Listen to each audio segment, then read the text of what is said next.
Kedua, dapat dikatakan sebagai konflik yang melibatkan hampir setiap bagian dunia selama periode September tahun 1939 hingga 1945. Pihak yang berperang utama adalah kekuatan poros Jerman, Italia, dan Jepang dengan sekutu yang terdiri dari Prancis, Inggris Raya, dan Amerika Serikat, dan Uni Soviet.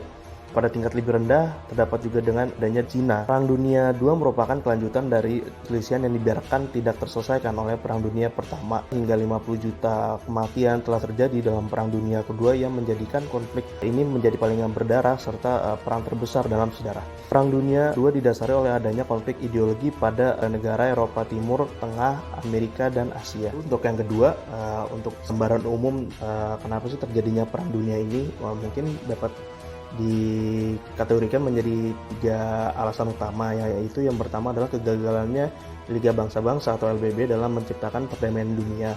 Lalu yang kedua adalah negara maju saling berlomba memperkuat militer dan persenjataannya. Dan yang terakhir adalah adanya politik aliansi. Sedangkan untuk aktor yang terlibat dalam Perang Dunia ini yaitu adalah diutamakan dari blok poros, terdiri dari blok poros atau Axis, terdiri dari Nazi Jerman yang dipimpin oleh Adolf Hitler, Italia yang dipimpin oleh Benito Mussolini, dan Jepang oleh Hideki Tojo.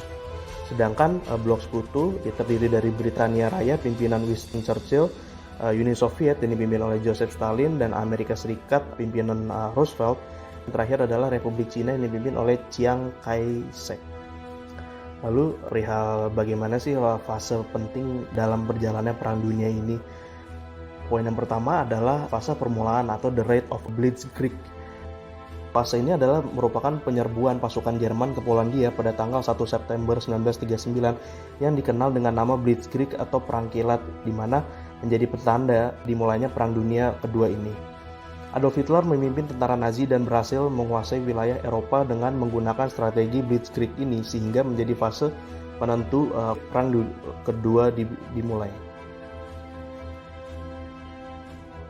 Lalu untuk yang kedua ada yang namanya fase titik balik atau turning back point, yang dimana kedekatan hubungan Uni Soviet dengan Inggris serta Prancis akhirnya merugikan Jerman, Italia, dan Jepang, yang dimana sekutu semakin bertambah kuat dengan bergabungnya Uni Soviet. Kekalahan demi kekalahan akhirnya dirasakan oleh Jerman, Italia, dan Jepang yang tergabung dalam blok poros. Lalu Jepang terdapat juga kalah dalam pertempuran Laut Karang pada 7 Mei 1942. Lalu untuk fase yang terakhir atau dapat kita katakan the defeat of Axis side itu berisikan tentang fase di mana Jerman harus keluar dari Rusia sejak dipukul mundur dari Stalingrad tanggal 19 November 1942. Tentara Rusia menyerbu Polandia dan daerah Balkan yang dikuasai Jerman. Pasukan Uni Soviet berhasil merebut kembali wilayah Romania, Bulgaria, Yugoslavia, dan Hongaria. Italia akhirnya menjadi sasaran sekutu dengan pengiriman pasukan di bawah pimpinan Jenderal Dwight D. Eisenhower. Pasukan ini masuk melalui Sisilia dan Napoli, di mana Jerman gagal mempertahankan Italia dan akhirnya Mussolini pun terbunuh pada saat itu. Lalu untuk yang kelima terkait dengan akibat peperangan yang dapat kita kategorikan ke dalam change. Yang pertama adalah perihal dari ekonomi, di mana PBB membentuk UNRRA atau United Nations Relief Rehabilitation Administration pada 19 November 1943 sebagai lembaga baru di bawah naungan PBB yang bertujuan untuk memberi bantuan ekonomi pada negara-negara Eropa setelah Perang Dunia II berakhir untuk memulangkan dan membantu para pengungsi yang akan berada di bawah kendali sekutu. Lalu dalam segi kategori politik bisa dilihat dari yang pertama adalah Perang Dunia Kedua menyebabkan perubahan skala besar di dunia internasional pada Agustus 1945. Jerman pasca perang dibagi menjadi 4 zona pendudukan yang dikendalikan oleh Uni Soviet, Inggris, Amerika Serikat, dan Prancis. Dalam kategori politik yang kedua adalah banyak negara-negara baru yang lahir akibat adanya Perang Dunia II. Salah satunya pada Agustus 1945 diserahkannya kemerdekaan Indonesia dari Jepang. Tentu karena hal tersebut terjadi karena Jepang mengalami kekalahan sebagai sekutu Jerman. Yang terakhir dari faktor sosial dapat kita lihat daripada tanggal 5 Mei 1949 Dewan Eropa atau biasa kita sebut The Council of Europe didirikan oleh 10 negara untuk mempromosikan demokrasi dan melindungi HAM dan supremasi hukum. Yang terakhir yaitu Peace and Settlement. Dapat kita ketahui bahwasannya Jerman dengan ambisinya ingin menjadi negara adidaya atau negara adikuasa dengan cara menginvasi negara-negara.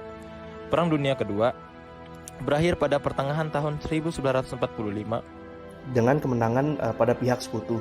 Jerman dan Jepang serta Italia sebagai pihak yang kalah harus menerima seluruh kesepakatan yang diatur dalam perjanjian perdamaian. Terdapat beberapa perjanjian damai pasca Perang Dunia II. Berikut penjelasan adalah Perjanjian Potsdam. Perjanjian Potsdam adalah pertemuan dari negara sekutu yaitu Uni Soviet, Britania Raya, dan Amerika Serikat di Potsdam, Jerman pada tanggal 17 Juli hingga 2 Agustus 1945. Tujuan ini untuk memutuskan bagaimana mengelola Jerman Nazi serta untuk menghancurkan nazisme industri perang tradisi militernya. Lalu perjanjian yang kedua yaitu adalah perjanjian San Francisco, di mana perjanjian ini pada dasarnya ditunjukkan untuk menyelesaikan permasalahan sekutu dengan Jepang. Pada tanggal 8 September 1951 dibuatlah perjanjian antara sekutu dan Jepang dengan tujuan Jepang resmi berdamai dengan sekutu.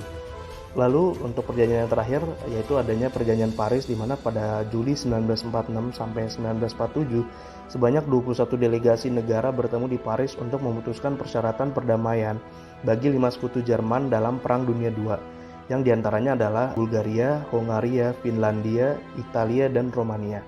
Perjanjian ini mendefinisikan batas-batas dan ganti rugi perang negara-negara Eropa yang telah mendukung Nazi Jerman dan yang dikalahkan dalam Perang Dunia Kedua.